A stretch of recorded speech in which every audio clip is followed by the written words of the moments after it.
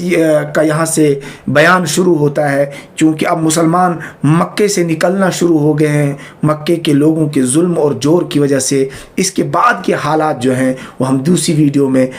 انشاءاللہ بتانے کی کوشش کریں گے کہ اس کے بعد حضور صلی اللہ علیہ وسلم کی زندگی کیسی رہی، صحابہ کی کیسی رہی، اور دین اسلام کیسے پھر دوسری قوموں کے اندر پھیلنے لگا، اور پھر کیسے اسلام مکہ کی گلیوں سے نکل کر پوری دنیا کے اندر کیسے اسلام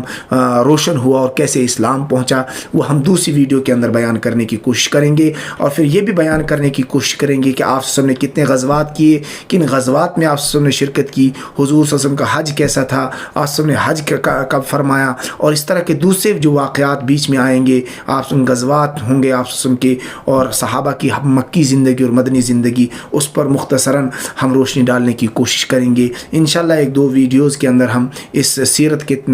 تمام پوری کی پوری سیرت کو انشاءاللہ مکمل بیان کرنے کی کوشش کریں گے۔ اس ویڈیو کو خود بھی سنیں، ان دو تین ویڈیوز کو جو سیرت کے متعلق ہیں، اور اپنے بچوں کو بھی اس سیرت کو سنائیں تاکہ ان کو بھی پتہ لگے کہ حضور صلی اللہ علیہ وسلم پر کیسے حالات آئے، کہاں پیدا ہوئے، اور کیسے پھر ہجرت فرمائی، اور پھر کیسے دین اسلام دنیا کے اندر پھیلا۔ وآخر دعوانا الحمدللہ رب العالمین۔